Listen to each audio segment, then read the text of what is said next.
ඔව් අපි ආයිත් ඕගොල්ලන් එක්ක සම්බන්ධ වෙන්නේ මේ තරුණාය කොයි බටද කියන අපේ මේ වැඩසටහනට. ඉතින් අද අපිත් එක්කලා ඉන්නවා කතා කරන්න මෙත් හෙට්ටි හේවා. ඉතින් අපි ඉතාමත් ආදරයෙන් පිළිගන්නවා මෙත් ඔයාව මේ වැඩසටහනට. ඉතින් අපි හැමදාම කියනවා වගේ මේ වැඩසටහනේ අදහස තමයි එහෙම නැත්නම් පරමාර්ථය තමයි මේ තරුණ අයගේ අදහස් විමසීමක් කරන එක විශේෂයෙන්ම මේ විශ්වවිද්‍යාලවල ඉන්න උපාධි අපේක්ෂකයන්ගේ උපාධි අපේක්ෂිකාවන්ගෙන් ඒගොල්ලන්ගේ මතය විමසලා බලන එක මේ රටේ තත්ත්වය මොකද්ද රටේ තියෙන ප්‍රවණතාවයන් ගැන මොනවද හිතන්නේ රටේ තියෙන වාතාවරණය අධ්‍යාපනය ආර්ථිකය ආර්ථික ප්‍රතිසංස්කරණය එතකොට තරුණයන්ට තියෙන අනාගතය ගෝලීය ආර්ථික හා දේශපාලන ව්‍යුහය ගැන තියෙන අවබෝධය මේ පිළිබඳව ඉතා විශාල මාතෘකා ඉතා විශාල වපසරයක් ඇතුළේදී අපි කතා කරන්න බලාපොරොත්තු වෙනවා මොකද මේකේ අරමුණ තමයි මේ තරුණ අයට හඬක් ලබලා දෙන එක මොකද මේ තරුණයන්ට ඒගොල්ලන්ගේ අදහස් ප්‍රකාශ කරන්න මාධ්‍යයක් නැති එක. So we welcome all of you to this program. Where are we youth headed? Today we have Met Hettiheva following a degree in management. So we welcome Met you to this program. And the idea is to basically give a voice to the undergraduates mainly and also the youth in this country to express their views because there is no platform for them to come forward and express their views about various topics we have in this country, the political situation, the political direction, the reform, economic reform program, education reform programs, and the future of the youth and the future of the country because the youth are going to take over the country in the near future and they make a very significant contribution in defining the country's path, political path, and they are the people who come forward to change the governments, elect the governments and play a very critical role in the society. So I think it's important to listen to them. ඉතින් මෙත් මම ඇත්තටම ඉස්සෙල්ලාම ඔයාගෙන් අහන්න කැමතියි. දැන් ඔයා කොළඹ රාජකීය විද්‍යාලයේ ඉගෙනගෙන කොළඹ විශ්වවිද්‍යාලයේ දැන් උපාධියක් කරන්නේ. ඔයා අවසාන වසරේ ශිෂ්‍යයෙක්. එතකොට දැන් ඔයා දකින්නවද කොළඹ තරුණයෙකුයි ගමකින් ඈත පළාතකින් කොළඹ විශ්වවිද්‍යාලයට එහෙම නැත්නම් විශ්වවිද්‍යාල පද්ධතියට එන තරුණියකුයි අතර ලොකු වෙනසක් දකින්නවද? ඒ වෙනස ඔයා මොන විදිහටද දකින්නේ? ඔව් ඉස්සෙල්ලාම මම ස්තුතිවන්ත වෙනවා මිස්ටර් මහෙන්ද්‍ර ජයසේකර සර්ට මාව මේ ප්‍රෝග්‍රෑම් එකට අඬ ගැහුවට ඇත්තටම කියනවා නම් මේක මාර හොඳ ඔපචුනිටි එකක්. අපි වගේ young youth generation එකට platform එකක් දීලා අපේ views අපි සමාජගත කරන්න ඕනේ. මොකද අපි තමයි අනාගතයේ මේ රටේ ඒ කියන්නේ දේශපාලනික වශයෙන් සහ සමාජීය වශයෙන් හැම අතින්ම ඉස්සරහට රට බාර ගන්න ඉන්න පරපුර තමයි අපි. ඉතින් අපිව මතක් කරලා අපිට මේ වගේ platform එකක් දෙන එක ගැන අපි ස්තුතිවන්ත වෙනවා. YMBA එකටත් ස්තුතිවන්ත වෙනවා. මිස් මහින්ද්‍ර අහපු ප්‍රශ්නය ගොඩක් කොළඹ මම කොළඹ විශ්වවිද්‍යාලයේ දැන්ට 4th year student කෙනෙක්. මම අවුරුදු 4ක් තිස්සේ කොළඹ විශ්වවිද්‍යාලයේ දැකපු දෙයක් තමයි ගොඩක් දුරට ඉන්න ස්ටුඩන්ට්ස්ලා කියන්නේ වැඩි percentage එකක් ඉන්නේ කොළඹින් එළියේ ඉපදිලා ඉස්කෝලේ. What is that percentage? I would say that percentage is a very high number of people coming from outside. Okay. So people who are learning, who have learned from Colombo schools or schools based in Colombo are very minimal. Mm-hmm. There can be a lot of reasons for that. One thing is it's not really the A-level results. A-levels වලට විෂයන් වලට ගත්ත ප්‍රතිඵල පමණක් නෙමෙයි, Z score පමණක් නෙමෙයි. ගොඩක් 3 years අරගෙන හොඳම Z score අරගෙන ගොඩක් ස්ටුඩන්ට්ස්ලා කොළඹ based ස්ටුඩන්ට්ස්ලා ගොඩක් රට යනවා ඉගෙන ගන්න. ඒක මම දකින්නේ වැරදි දෙයක් හැටියට. ඒක ගොඩක් හොඳ දෙයක්. හැබැයි අපේ තියෙන ප්‍රශ්න තමයි ලංකාවේ ඉස්කෝල පද්ධතියත් taxpayer funded ගොඩක් වෙලාවට public schools ගත්තාම ඒ ඔක්කොම ඒ ඉන්වෙස්ට්මන්ට් එක ඇත්තටම නැති වෙලා යන්න ඉඩක් තියෙනවා මේ ස්ටුඩන්ට්ස්ලා රට ගිහිල්ලා ලංකාවට එන්නේ නැති වුණාම. ඒක ගොඩක් මම දකින දෙයක් ස්පෙෂලි කොළඹ සිස්ටම් එකේ. outside කොළඹ එක මං හිතන්නේ වෙනස්. මොකද ගොඩක් ස්ටුඩන්ට්ස් මන් දකින විදියට කොළඹින් පිට පළාත්වල ඉන්න ළමයි ගත්තම ගොඩක් ඒ කට්ටිය හීන දකින්නේ කොළඹෙන්න. කොළඹ විශ්වවිද්‍යාලයකට එන්න නැත්තම් ජාපුර කැලණිය යන විශ්වවිද්‍යාලයට ඇවිල්ලා ඒක තමයි ගොඩක් ඒ ස්ටුඩන්ට්ස් ලගේ හීන කියලා කිව්වොත් කියන්න පුළුවන්. මොකද කොළඹ ඇවිල්ලා කොළඹ වටපිටාව වෙනස්, ගමේ වගේ නෙමෙයි, urbanized, right? TikTok YouTube වගේ දැන් platforms එක ගොඩක් මාකට් වෙන සිටි එකක් ඩෙස්ටිනේෂන් එකක් තමයි කොළඹ කියන්නේ. So ඒකත් හොඳ මොටිවේෂන් එකක් ළමයින්ට හොඳට ඉගෙනගෙන කොළඹ එන්න. හැබැයි කොළඹ ස්ටුඩන්ට්ස් ලා ගත්තාම කොළඹ ස්ටුඩන්ට්ස් ලාගේ ඇස්පිරේෂන් එක තියෙන රට යන්න කියන එක. So එතනදී ලොකු මිස්මැච් එකක් තියෙනවා. මගේ ඔපිනියන් එකත් එක්ක මං කිව්වා වගේ මගේ බැච් එකේ 650ක් 700ක් විතර ඉන්නවා ස්ටුඩන්ට්ස් ලා මැනේජ්මන්ට් ෆැකල්ටි එකේ යුනිවර්සිටි ඔෆ් කොළඹ. හැබැයි කොළඹ ඉස්කෝලවල් වලින් මං හිතන්නේ කොළඹ යුනිවර්සිටි එකට ආපු කට්ටිය ගොඩක් අඩුයි මගේ ෆැකල්ටි එකේ. මැක්සිමම් 15ක් 20ක් වගේ අඩු ප්‍රමාණයක් තමයි කොළඹ ඉස්කෝලවල් වල ඉගෙනුම ලබලා කොළඹ විශ්වවිද්‍යාලයට ඇතුල් වෙලා තියෙනවා. මං කිව්වා වගේ ඒක මේ A level වලට ප්‍රතිඵල අඩුවීමක් කියන එකත් නෙවෙයි. අරක තමයි ඒක මේන් මන් දකින ඉදිරි මම නම් කොළඹ විශ්වවිද්‍යාලයට. එතකොට ගෲප්ස් දෙකක් හැදෙනවද? Colombo school group and non Colombo school group කියලා එහෙම නිකන් ගෲප්ස් දෙකක්ද නැත්නම් ඒවා නිකන් කල්ට්ස් දෙකක් වගේද? මං හිතන්නේ ෆස්ට් ඉයර් එක ගත්තාම ඒ කියන්නේ අපි විශ්වවිද්‍යාලයට ඇතුල් වුණ ගමන්ම වගේ ඔය ඕක දකිනවා. බෙදීම දකිනවා ටිකක්. මොකද ඇත්තටම ගමේ ස්කෝල් වලින් එන ළමයින්ට අපි කියමු ඉංග්‍රීසි ලැන්ග්වේජ් එක උනත් ලොකුවට එක්ස්පීරියන්ස් එකක් නෑ ඉංග්‍රීසි ලැන්ග්වේජ් එකත් කතා කරලා අපි ඉගෙන ගන්නෙත් ඉංග්‍රීසි ලැන්ග්වේජ් එකෙන්. So මට මතකයි අපේ පළවෙනි ස්පෙෂලි ෆස්ට් ඉයර් පළවෙනි අවුරුද්දේ ප්‍රසන්ටේෂන්ස් ගොඩක් තිබ්බා. ඒ ප්‍රසන්ටේෂන්ස් ඔක්කොම කරන්න ඕනේ ඉංග්‍රීසි භාෂාවෙන්. So ඉස්කෝලේදී ඔක්කොම සිංහලෙන් ඉගෙනගෙන කෙලින්ම විශ්වවිද්‍යාලයට ඇවිල්ලා ඉංග්‍රීසි වලින් ප්‍රසන්ට් කරන්න කිව්වම ඒක කල්චර් ෂොක් එකක්. So ගොඩක් ස්ටුඩන්ට්ස් අට ප්‍රසන්ටේෂන් එකක් කරනවා කියන්නේ නිකන් ජොබ් ඉන්ටර්විව් එකකට යනවා නැත්නම් මේ වගේ ටීවී ඉන්ටර්විව් එකකට යනවා වගේ ලොකු ප්‍රොජෙක්ට් එකක්. චැලෙන්ජ් එකක්. මාර ලොකු චැලෙන්ජ් එකක්. ගොඩක් ප්‍රැක්ටිස් කරලා බිහයින්ඩ් ද සීන්ස් ගොඩක් වැඩ කරලා ප්‍රසන්ට් 15 මිනිට් වගේ පොඩි ප්‍රසන්ටේෂන් එකක් කරන්න එනවා. ඒත් එතනදිත් ඒ කට්ටියට ඒ කට්ටියගේ පොයින්ට් එක හරියට ප්‍රසන්ට් කරන්න බෑ. So එතනදිත් මම දකිනවා ස්කූල් සිස්ටම් එකේ ෆේලියර් එකක් තියෙනවා. මම හිතන්නේ ගොඩක් මේ මම ඉන්ටර්විව් කරපු අයත් කතා කරන්නේ නැති ඉංග්‍රීසි ලැන්ග්වේජ් එක ඇත්තටම කතා කරන්නත් අමාරුයි. ගොඩක් අවුට්සයිඩ් කොළඹ ස්කූල්ස් වලින් එනට කතා කරන්න අමාරුයි ඉංග්‍රීසි ලැන්ග්වේජ් එක. ඒකත් එක්කම ඒක ලියන්න ඉගෙන ගන්න ඕනේ. ඒක ඩයලොග් එකකදී යූස් කරන්නේ කොහොමද කියලා ඉගෙන ගන්න ඕනේ. ඉතින් අර ස්කූල් සිස්ටම් එකෙන් සිංහල භාෂාව හදාරලා සිංහලින් විෂයන් හදාරලා කෙලින්ම විශ්වවිද්‍යාලයට ආවට පස්සේ ඒක ලොකු කල්චර් ෂොක් එකක්. එතනදී ඒ ට්‍රාන්සිෂන් එකටත් සපෝට් එක ගොඩක් මදි. මගේ අදහස ඒක තමයි. විශ්වවිද්‍යාලය ඇතුලේ තියෙනවා ඉංග්‍රීසි ප්‍රෝග්‍රෑම් එක ෆස්ට් ඉයර් එකේ කම්පල්සරි ඉංග්‍රීසි ප්‍රෝග්‍රෑම් එකක් තියෙනවා. ඒකේ ලෙක්චරර්ස් ගොඩක් හොඳට උගන්වනවා. ගොඩක් හොඳට විෂය ඒ කියන්නේ බැරි අය ගොඩක් හොඳට ඒ විෂය ඇත්තටම ඒ දැනුම ලබා ගන්නවා. ඉම්ප්‍රූව් කරගන්නවා. හැබැයි ඒක ඇතිද කියන ප්‍රශ්නේ තියෙනවා. එකපාරට මාස 6කින් 7කින් ලැන්ග්වේජ් එකක් ඒ වගේ ඉගෙන ගන්නවා කියන්නේ ලේසි වැඩක් නෙමෙයි. මොකද කෙලින්ම අවුරුදු 4ක් ඔක්කොම සබ්ජෙක්ට්ස් ඉගෙන ගන්න ඉංග්‍රීසි වලින් එක්සෑම්ස් ලියන්න ඉංග්‍රීසි වලින් එතනදී ඒ ඔපචුනිටි එකක් මිස් වෙලා තියෙනවා ස්කූල් සිස්ටම් එකට. ඒ හදන්න තිබ්බ ලැන්ග්වේජ් ප්‍රොෆෙෂන්ස් එක හැදිලා නැහැ. So ඒකක් කලින් ප්‍රශ්නයක් වගේ අර දෙකට කැඩෙනවද කියලා මම ෆස්ට් ඉයර් එකේ ඒක ටිකක් දැක්කා. excuse me. හැබැයි මන් දකින විදිහට කොළඹින් එන ළමයි අඩුයි කැම්පස් එකේ ඒ වගේ ගෲප්ස් හැදෙන්න. Okay. හැබැයි මම දැක්ක දෙයක් තමයි දැන් කැන්ඩි වලින් එන ස්ටුඩන්ට්ස් පොඩ්ඩක් කැන්ඩි ගෲප් එකක් එහෙම හැදෙනවා. ඩවුන් සවුත් වෙනවා නම් ඩවුන් සවුත් ගෲප් එකක් හැදෙනවා. හැබැයි ඒ කියන්නේ අවුරුද්දෙන් අවුරුද්දට ඒක වෙනස් වෙනවා. ස්ටුඩන්ට්ස්ලා එකතු වෙනවා ටික ටික. ඒ කියන්නේ clubs, societies haraha, sports haraha. But it's not a disturbing trend, no? I don't think it's a disturbing trend. At least in my faculty, but from what I've seen is people get along. Again, the first 2 years is what we call the general. අපේ degree එක හැමතැනම හැදලා තියෙන first year general යන්නේ. එතකොට හැම subject එකකම 250 300ක් වගේ ඉන්නවා. එතනදී ඒක ගොඩක් පේනවා. හැදිලා ඉන්නේ. මම එක කිව්ව first year එක second year එක ගොඩක් වෙනවා. හැබැයි ඉතින් departments වලට third year එකේ අපි departments වලට දානවා. So එතකොට එක ක්ලාස් එක 200ක් 300ක් හිටපු එක දැන් බැච් එකෙම 700ක් ඉන්නවා. හැබැයි එක ක්ලාස් එක 200ක් විතර ඉන්න එක දැන් කැඩෙනවා 125කට 100කට 80කට වගේ.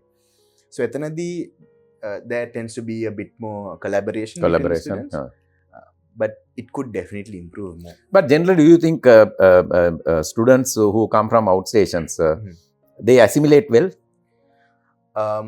they find it hard. They find it difficult to adjust initially, because I think one thing is the distance, that they're far away from home. So I have friends who are from Trinco and Jaffna and all. They're far away from home, so it's tough, and they have to come and board and really adjust to a new life of maybe what a student would feel like going abroad and living their life alone. It's a similar situation. I think. But because they are far away from home. Far away from home. But within the university, again, what I've seen is the students come together to support each other. The students are very much coming together, and they bond as well, to a point where there's this whole "this is our batch" kind of thing, which is great, because that's needed in the current system, in my opinion. But I would say that initial divide tends to slow down as it goes. But I think there could be more done to bridge gaps as well. Yeah, actually, Met, now you said very clearly, now people or children coming from outstations, their dream is to come to Colombo, Colombo University or university in Colombo, like Japura, Kalani or Colombo or whatever. But on the other hand, tendency of Colombo students, Colombo youth is to go overseas, and sometimes they never come back really. Why is that really? Why is that there is this aspiration difference? So I think there are two sides there. When it comes to the students outside of Colombo, I think they're not exposed enough to the different opportunities in the world. And again, I don't mean, it's a bad thing to go abroad or stay in the country. That's obviously a decision students have to take. But one thing is they're not exposed to opportunity. And that I think is a barrier as well. That's one thing. The second thing with the Colombo crowd is that they see opportunity within the country as something that is not up to the standards that they expect. Like, there's an expectation gap. I think we were discussing it earlier as well. So again, that's a mismatch. It shouldn't be the case. If you're going through the local educational system, the expectation has to be, everyone has to be on the same level. Yeah, same page. The student from the countryside, or from Trinco or from Jaffna or wherever it is, if they also have the aspiration to go abroad, that should be something that is viable. It's a dream that they also should be able to achieve. But what I'm seeing is they are not able to achieve it, so they go for the next biggest dream, which is come to Colombo. Colombo, yeah. So I think that is an issue as well, because that shows you that there is a gap. There is a gap in expectation. It doesn't empower students outside of Colombo to have those bigger dreams. Right? That's one thing. And then, like I said, the Colombo crowd might see it as a step down from, for example, of someone who went to going to a local university. So the state university. Yeah, from even a state school setup. Again, it's not something of a brag or whatnot, but it's an entitlement to go to a bigger school in Colombo, because obviously the resources are more in schools in Colombo than when you go outside of Colombo. So it's not an entitlement per se, but they think of it as a step down. And fortunately or unfortunately, I can see why, because I went to Royal College, right? Maybe one of the best schools in the country, as they say. And then I went to the university in the country also, as they say. And I saw that why that sentiment of a step down could be there. Not in terms of infrastructure, but in terms of the level of education, maybe even in terms of how the systems work within the university, might be considered a step down for students who are coming from those backgrounds. So you mean to say Colombo students see going to a state university is a step down for them?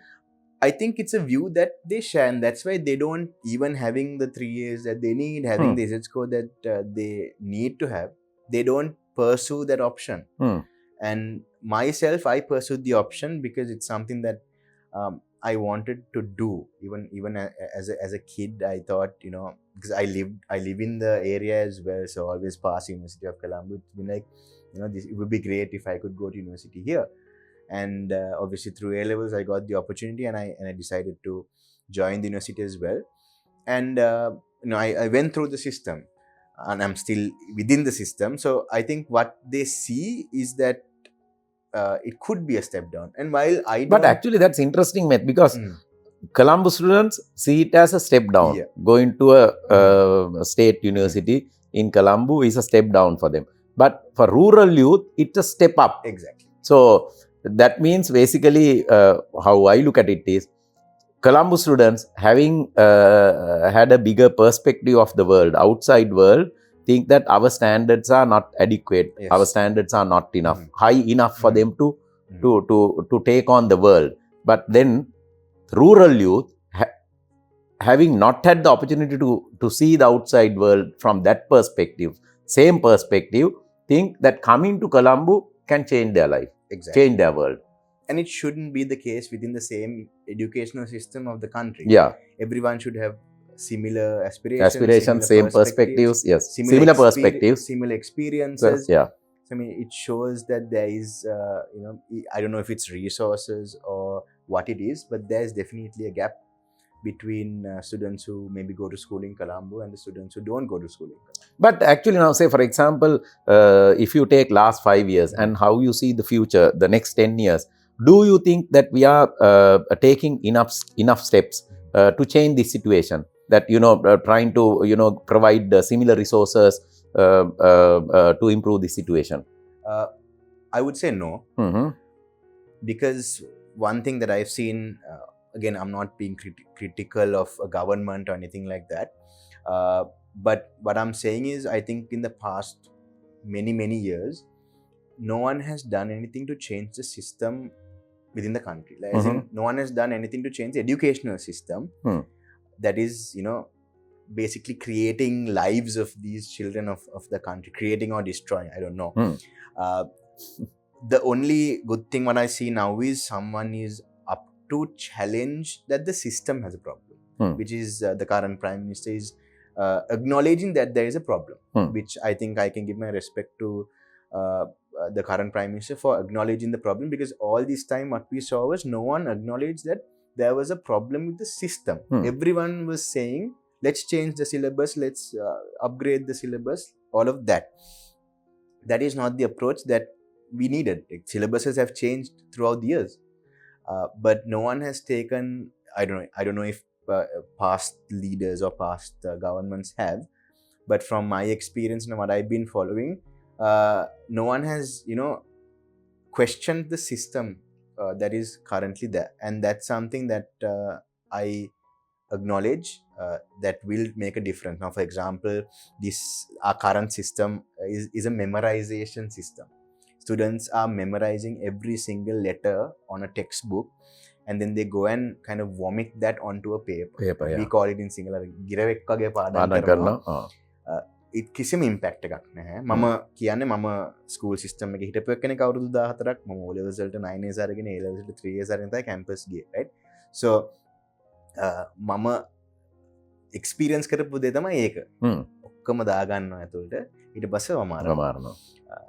ඇත්තම skill එකක් build වෙන්නේ නැහැ. Competencies build වෙන්නේ නැහැ. ඇත්තටම ඉගෙන ගන්න දෙයක් ඉස්සරහට අරන් යන්න බෑ. This issue is there. And then you come to the university and you realize, again, I'm not being critical of anything right here. I know it's a work in progress at the moment, but even within the university, what I saw was this semester-driven education system. It's very similar to the term tests at school. Okay. Where I would say, maybe we've learned a lot of impactful things in the university that we didn't obviously learn in school. Very useful things for the industry as well that we're planning to go into. But also there is a mismatch between our actual skill level and are we skilled enough to go into the world of work. Because sometimes, the first semester subjects that I learned in 2022, I don't have much memory about in terms of the subject matter. So yes, if you give me 6 months to study and come back, yes, I'll know. Yeah. But is that the point? So from the school level, this has to change. and that's what I commend the administration's plan to have this modular system, because that is what I believe is impactful. Where you have a modular system, a competency based education system, where you're not just targeting this August term test or December term test and you're done with it. It's a little different in school, because now when you take it from about grade 8 and 9, you're building up to O levels.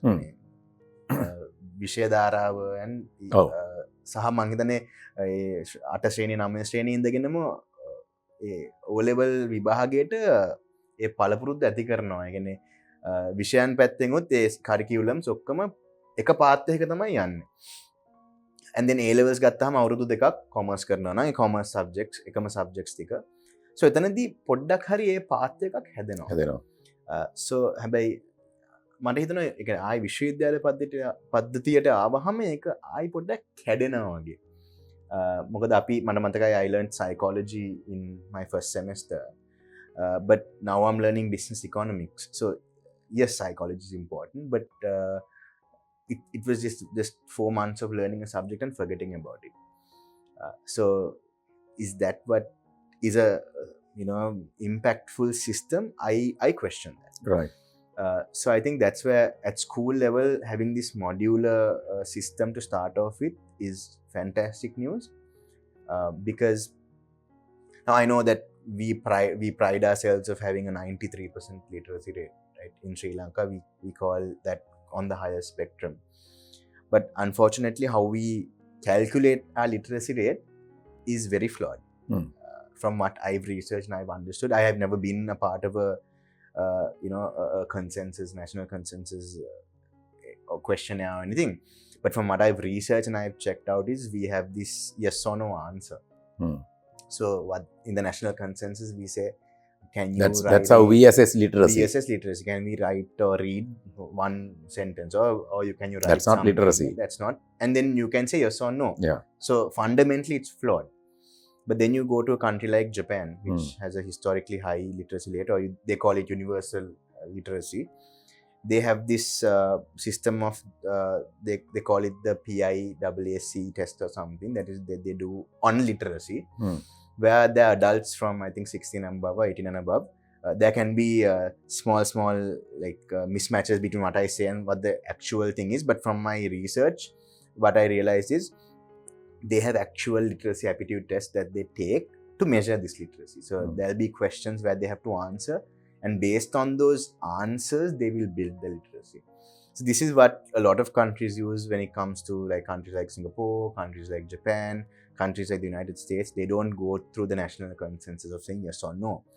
So are we actually at 93% of literacy rate? I challenge that. Right. I don't believe that is true. Because you put 10 people from different backgrounds, different ethnicities, and different kind of geographical areas in this country, you put 10 people in a room, I doubt 9 people are in the same literacy rate or literate level. So I think we have to make a fundamental change there, and also acknowledge the fact that our literacy rate is far lower than what we think it is. Now next year, end of this year, you will be out of the university. එතකොට දැන් university එකෙන් එළියට ආවන් පස්සේ maybe you want to do a job, or maybe you want to be an entrepreneur, whatever really. Do you think that path is really cut out for you? The environment is there for you to obtain very gainful employment that is commensurate with the qualifications and the skills you think you have? And if you want to be, or if you wish to be an entrepreneur, do you think there is a path for you to be an entrepreneur in this country, in the current context? මොකක්ද ඒ ගැන හිතෙන්නේ නැත්තම්? ඒකට මම ආයි කලින් කතා කරපු තැනට එනවා. ජයසේකර මෙතන තියෙන්නේ ස්කිල් ඩෙවලොප්මන්ට් කියන එක මිනිමල්. ඇකඩමික්ලි ඔව් ඉගෙන ගන්නවා, පාඩම් කරන්න පුළුවන්. ඒ පාඩම් කරපුවා මතක තියෙනවද නැද්ද කියන එකේ ලොකු ප්‍රශ්නයක් තියෙනවා. මම කිව්වා මෙමරයිසිං ටෙක්නික් එකක් අපි කරන්නේ. මෙමරයිසිං කියන්නේ ලර්නින් නෙවෙයි. මෙමරයිසිං කියන්නේ නොලෙජ් රිටෙන්ෂන් නෙවෙයි. මෙමරයිසිං කියන්නේ මෙමරයිසිං. කියන්නේ සින්දුවක් අපි මෙමරයිස් කරන්නේ ඒ විදිහට තමයි. අපි සින්දුවක් මෙමරයිස් කරලා තැනකට ගිහිල්ලා අපිට ඒක perform කරන්න පුළුවන්. So ඒ විදිහට we can use our knowledge, but are we actually having enough skill to be able to keep up with the world, right? අපි දැන් අපි ආර්ථික වශයෙන් උත් අපි ඉන්න තැන ඉන්නේ ලෝක අප පහු කරන් ගිහිල්ලා. ඔව්. Right? So Singapore, when Singapore got its independence from Britain, they were literally called a slum city that Malaysia didn't want to take, and they rejected Singapore. And but where it is today? Where it is today. So did that happen because of an education system that's based on memorizing? I don't think so. Singapore has a very strong educational system at the moment. They have a National University of Singapore is in the top 10 of the best universities in the world. It's up there and with they produced best students exactly in the world. It's up there with the Oxfords and the Cambridges of the world, and those universities are known to be very old, traditional, very good universities. So for example, I have a friend, it also coming back to the point that we were talking about earlier. I won't disclose his name, but he's a good friend of mine. He is a product of the local education system. He did his grade 5 scholarship or ශිෂ්‍යත්වය කියන්නේ පහේ පන්තියේ ශිෂ්‍යත්ව විභාග කරලා තමයි රාජකීය විදුහලට ඇතුළත් වෙන්නේ. Higher ශ්‍රේණියට ඇතුළත් වෙනවා. grade 6 එකට එනවා. එයා grade 6 ඉඳන් රොයල් එකේ ලොකු ගමනක් යනවා. He does very well in his academics. He joins a lot of different clubs and societies. He joins sports. And he ends up doing mathematics for his A-levels.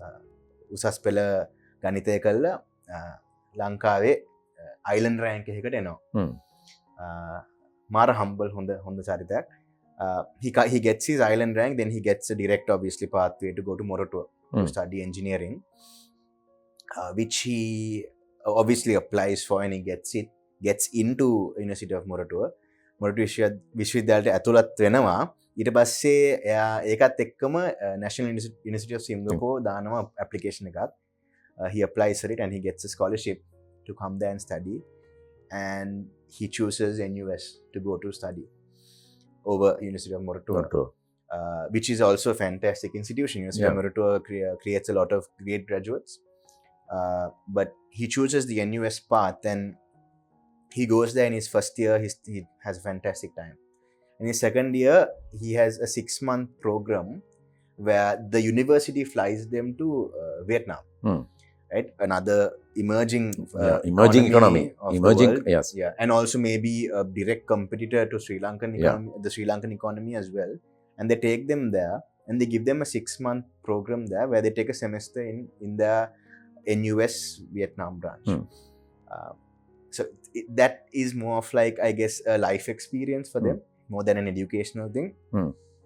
So they get that experience, they come back to Singapore to the next semester. Then the following year, they have entire year based in San Francisco in the United States. So these guys are all learning tech. He's in software engineering. He's learning tech. So what better place to be than to be in San Francisco for a Silicon Valley. Silicon Valley. It's from my knowledge, it's a paid. It's all supported by the university itself. I mean, except for a few expenses here and there.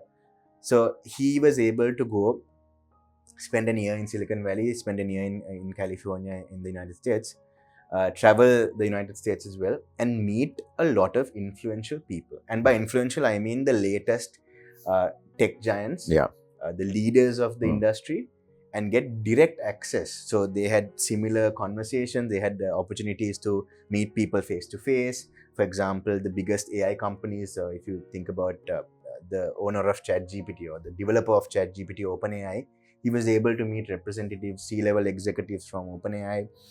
And now he's developing his own AI app on the recruiting side. And now he's someone who's developing all these applications based on AI, the future of the world, right? So my question is now, would a local university system give a student that similar exposure? And that is something I think is a question. So this is a product of the local education system, and now he's really excelling. And my hope is he comes back here and starts his own company here, becomes a tech entrepreneur here, because now obviously with the AI boom, massive opportunity, and Sri Lanka's IT sector is also booming. So now we have to have situations where we pull these people back into our country. So are we making enough effort? to pull these people back into the country? Again, I don't agree with that. Mm-hmm. I don't think so.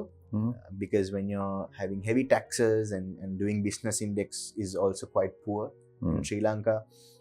There's so much red tape with all the ministries that you have to go for different kinds of implementation certificates and licenses, and it takes a lot of time to get things done. So I mean, studying the subject of economics as well, we learnt about the ease of doing business index, and the corruption index and all that. In Sri Lanka ranks very, very low, which is... Do you think the situation will change in the future, the way we are again, proceeding now? It's a big question, obviously. Coming back from an economic crisis, in 2022, and now being in a recovery phase, will we get there soon enough is a question. I believe the current mandate of the government was for kind of fighting corruption and reducing that. I hope to see that as well, but unfortunately it just seems like there's not enough fundamental change that's happening. And you can't just be at the top level, you can't say we're free of corruption. But is it the general feeling among the youth? Yes, it is a general feeling among the youth.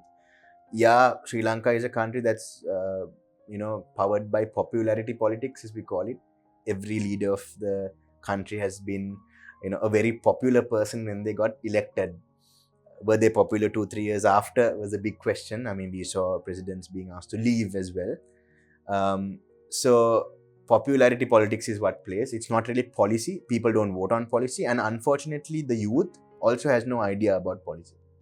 No, actually now one thing is Met, now while in the university, I think a lot of students, vast majority of students feel that the country is not changing fast enough, and the mandate is not being executed fast enough and all that. But the problem is out of the university. I think for the last 30-40 years, if you see the trend, I think almost all university students had the same feeling. They shared the same views. But out of the university, I mean, are they getting entangled in the same system? And that is why the system is not changing. Exactly. Or system cannot be changed. How do you respond to that really? Because I mean, all these people who have come out of universities over the last 30-40 years, if they shared the same view, if they were really working for it, this country should have changed. But it hasn't changed. Why? I think one main thing regarding that, again, these are my personal opinions. Politically, they can be taken in as different scenarios. But my personal opinion is we are giving handouts to our people. Right. And we are making the people have a beggar mentality. I'm not calling people beggars, but that's the situation. Right? We have handouts. We have been giving universal subsidies for our people. Making them lazy. Now, for example, like we spoke about the Colombo crowd, right? The Colombo crowd who, ඔයා හිතනවාද ඒක හොඳ කතාවක්. ඇත්තට ඔයා හිතනවාද දැන් පිටපළාත් වලින් university වලට එන අයගෙත් ඒ මෙන්ටැලිටි එක තියෙනවායි කියලා. ඒ මෙන්ටැලිටි එක බිල්ඩ් වෙනවා. ඕකේ. මොකද එන්ටයිටල්මන්ට් කියන එක එනවා ඊට පස්සේ. ඕකේ. Entitlement we are entitled to this. We are entitled. We should be given this. Yes, when they come to the university and they see what it's about, they get that sense of entitlement, saying we are here, we should get this. So for example, then අපි කතා කරා කොළඹ ඉස්කෝලවල ඉගෙනගෙන ඊට පස්සේ රට යන ළමයි සමහරලාට ඒ ළමයි ජීවිතේට පයින්වත් ඇවිදලා නැති වාහනවලම ගිහිල්ලා වාහනවලම බැහැලා එහෙම ළමයි සමහරලාට ඉන්නවා. ඒ කට්ටිය රට ගිහිල්ලා හැබැයි very happily they are working at a McDonald's or they are very happily working at a Subway or doing cleaning KFC jobs. Supermarket cleaning. මගේ යාළුවොත් ඉන්නගේ රට ගිහිල්ලා මේ ගිහිල්ලා කිසිම ප්‍රශ්නයක් නැතුව සුපර්මාකට් ක්ලීන්. හැබැයි ලංකාවේ වැඩක් කරන්නේ නැහැ. ලංකාවේ වැඩක් කරන්න හිතන්නේවත් නැහැ. එතනදී තියෙන තමයි ඒ කට්ටිය එහෙ ගිහිල්ලා ඒ වර්ක් කරන්නේ ඒ කට්ටියගේ ජීවිතේට එක ෆන්ඩමෙන්ටල් දෙයක්. ඒ කියන්නේ කන්න බොන්න ගන්න ඕනේ, රෙන්ට් ගෙවන්න ඕනේ, ටැක්සස් ගෙවන්න ඕනේ, various medical bills ගෙවන්න ඕනේ. ඒවට නිකන් ඉඳලා එහෙම කරන්න බෑ. You have to work for you have to earn your income and you work for it. And it's not an easy thing to do. හැබැයි ලංකාවේ ඒකට ඒ කියන්නේ කොළඹ crowd එක උනත් ඒ වගේ දෙයක් කරන්නේ නැහැ. හැබැයි යුනිවර්සිටි crowd එක කියන්නේ ස්ටේට් යුනිවර්සිටි යන crowd එක ඔක්කොම ෆ්‍රී නේ හම්බ වෙන්නේ අපිට. අපිට සතයක්වත් මම දැන් අවුරුදු 4ක් කැම්පස් එකක ඉඳලා තියෙනවා පොඩි රුපියල් 300 400 එක්ස්පෙන්සස් ඇරෙන්න ඔය කියන්නේ ඔය කැන්ටින් එකකට ගියත් කෑම එළියට කෑමට වඩා 150ක් විතර ගාන අඩුයි right you can have a good lunch meal for 200 rupees or 150 rupees ඒ අතින් උත් ඔක්කොම facilities තියෙනවා education free air conditioned rooms තියෙනවා අපිට ඒතර කම්පියුටර් එකක් ඕන නම් කම්පියුටර් එකක් ගන්න පුළුවන් interest free loans දෙනවා ඔයාටම කම්පියුටර් එකක් ගන්න ඕන නම් there's so many facilities I don't disagree with that there's so many facilities everything is free but still our students are little skeptical when it comes to having to work while they're studying ඉගෙන ගන්න ගමන් වැඩක් කරන්න සමහර ලාට skeptical අය ඉන්නවා there is a small crowd that goes out and does night shifts and all that which I really respect them for but ඔක්කම නොමිලේ දීලා තවත් දෙනකන් බලන් ඉන්නවද අපි ඒ බෙගර් මෙන්ටැලිටි එකට යනවද නැත්නම් අපි ඒ හම්බ වෙන එකේ ඔපචුනිටි එක අරගෙන අපි තවත් අපේ ජීවිත තව හැඩි වෙඩි කරගන්නවද ඒ කියන්නේ අපි building ourselves up in terms of even earning a little bit more on the side to support yourselves that's another conflict that's there දැන් විශ්වවිද්‍යාලේ අපිට හුඟක් හම්බෙන විශ්වවිද්‍යාල ශිෂ්‍යයෝ එහෙම නැත්නම් අම්මලා තාත්තලා ගත්තාම හුඟක් අම්මලා තාත්තලාගේ ලංකාවේ පිටපළාත් වල ඉන්න අම්මලා තාත්තලාගේ තියෙන ලොකු බලාපොරොත්තුවක් තමයි තමුන්ගේ ළමයි රජයේ රස්සාවක් කරනවායි කියන එක. ඒතකොට දැන් ලංකාවේ රජයේ රාජ්‍ය සේවය තවත් ප්‍රසාරණය වෙනවා. තවත් විශාල වෙනවා. ඉතින් ඒක ඔය හොඳ ප්‍රවණතාවයක් කියලා දකින්නවද? අර එහෙම හිතන එකයි රාජ්‍ය සේවය තව තවත් ප්‍රසාරණය වෙන එකයි හොඳ ප්‍රවණතාවයක් කියලා දකින්නවද ඇත්තටම? අපි මේකට crowding out effect කියලා කියනවා සමහරලාට ඇත්තටම රජයේ සේවයකට අපි ගියාම රජයේ දෙපාර්තමේන්තුවට මොකටද ගියාම ඇත්තටම inefficient service එකක් තමයි අපිට හම්බ වෙන්නේ. ඒක හැමෝම දන්න දෙයක්. පොඩි වැඩක් කරගන්න ගියත් ගොඩක් inefficient. හැබැයි කියන්න ඕනේ there are few institutions දෙකක් තුනක් තියෙනවා මම ගිහිල්ලා තියෙන මාරම efficiently වැඩේ කරනවා. දෙකක් තුනක් තියෙනවා ඒ වගේ. ඒකටම I commend them a lot. මම හිතන්නේ ඒක මාරම achievement එකක් මේ environment එකේ. හැබැයි ගොඩක් දුරට ගත්තහම අපේ state institutions නැත්තම් departments ඔක්කොම crowd out වෙලා ඉන්නේ. මිස්ටර් ජයසේකර කිව්වා වගේ අර උපාධියක් හම්බුනහම සමහරලාට රජයේම ජොබ් එකක් ඕනේ නැත්නම් රජයේම වැඩ කරන්න ඕනේ කියලා. ඒ මෙන්ටැලිටි එක කොහෙන්ද එන්නේ කියලා මට තේරෙන්නේ නැහැ. මේක ඒකට පෙන්ෂන් එකක් එක්ක එන හින්දාද නැත්නම් ජොබ් සිකියුරිටි තියෙන හින්දාද ඒකද දන්න ඒක තියෙන මෙන්ටැලිටි එක. හැබැයි that's true. මගේත් යාළුවෝ ගොඩක් ඉන්නවා. ඒකටගේ parents ලාගේ තියෙනවා. ඒ බලාපොරොත්තුව තියෙනවා ඒ දෙමව්පියන්ට. So again that's a problem. I think politicians also give a lot of these promises to their electorates and say if you vote for me I'll give you jobs and that's definitely increasing the we are a country that has given jobs exactly not created jobs exactly. I have this saying as well even within the university system I've seen this. There is sometimes one person to do 5 people to do a one person job. I've seen that.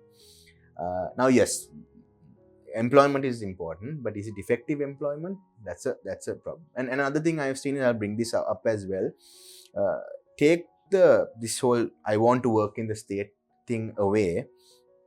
I'm also starting to see this very very very difficult or very dangerous trend, disturbing trend in the male youth of our country. Okay, what is that? So what I'm seeing is they go to school because I mean you have to go to school.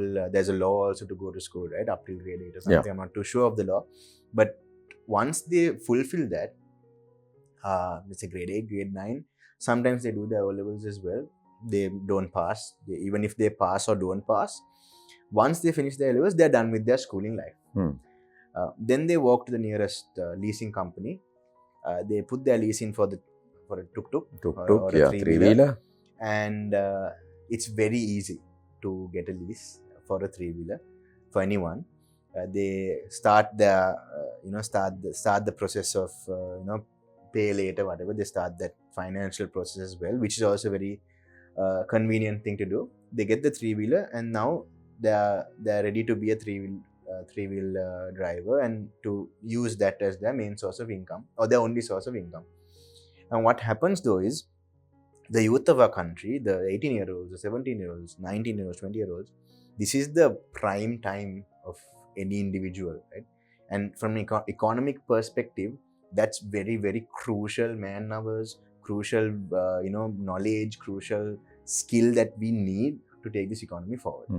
So what they do is they buy the three-wheeler, they decorate it really nicely, and now all the peers have different colors of three-wheelers, and they game handiya navattana udeta avilla they take their phones and they put their headphones on and they're on TikTok or YouTube for about the first half of the day. Then towards the evening they start going on hires and all that. They make a good maybe about 5,000-10,000 a day, and they're happy with it. But and then you see like the older people who have been in the profession of being a three-wheel driver for a long time. They have their commitments, they have their families, they have their responsibilities. You might see them up at 4, going the entire day, finishing work at 9-10 in the night and going back home. But then you get the youth of this country, for half the day they're doing nothing. And this is important manpower, right, that we need in this country to take our economy forward. So this I see as a major issue, because and we have free education in this country, we have that opportunity in this country, and we have that as a circuit breaker to prevent this, right? Yeah. We are giving free education to prevent this happening, but this is happening. Okay. That also tells you that something is wrong. Yeah. But when it comes to the female population, or the ladies or the girls who are studying and coming, they have a little bit more drive to push forward. For example, in our faculty, from the 700 I spoke to you about 65 to 70% are girls, which is fantastic. It's telling you that there's opportunity for women also in this country, which is great. But also it shows you that the men of this country are not stepping up. And is that due to what reason? We don't know. But should you be wasting your youth, just mindless? So we are heading for a female dominant. We definitely are. Even in the medical faculty, I've heard that the doctor, in terms of the doctors also, it's female dominated, and that's not a bad thing. It's fantastic. But I'm saying, even with the female student population of this country, you might get families that ask them to stop their education, sure, get married early or something. But those are social problems.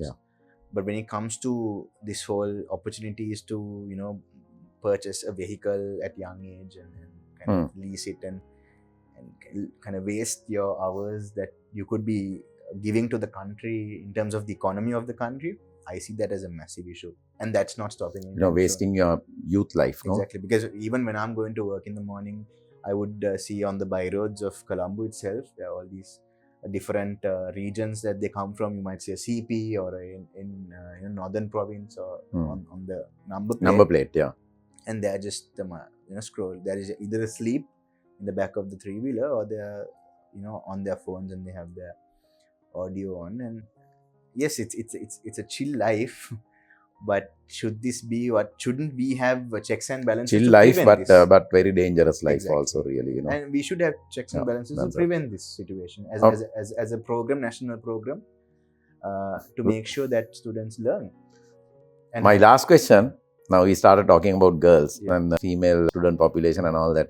Anyway, then Tamil, Muslim, Sinhala, කියන මේ බෙදීම තාම ඔයා කොච්චර මේ සමාජයේ දකින්නවද? ඒක මොන වගේ ප්‍රශ්නයක් හැටියටද මෙත් ඔයා දකින්නේ ඇත්තටම? බෙදීම තියෙනවා. මං හිතන්නේ ওই බෙදීමට ඉස්සෙල්ලාම වල් කියන්න ඕනේ ලංකාව ඇවිල්ලා අල්ලගත්ත බ්‍රිතාන්‍ය මොනාකියකට තමයි. මොකද ඒ කට්ටියගේ තිබ්බා they had a statement, divide and conquer. Divide and conquer. They left Sri Lanka with only divide. It's something that I've always thought of, right? And then obviously the detrimental thing that happened in our politics for political reasons was English being removed as our main language. Yes, I'm proud Sinhalese and I'm proud to be speaking our mother tongue and all that. I'm not taking anything away from that.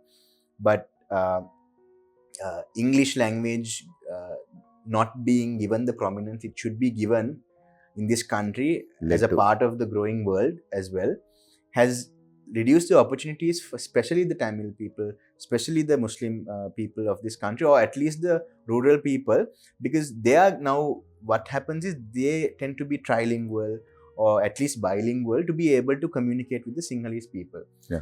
And they use that opportunity to build themselves up. But what I see from majority of the Sinhala people is they don't really make an effort to learn English or learn even Tamil. Yeah.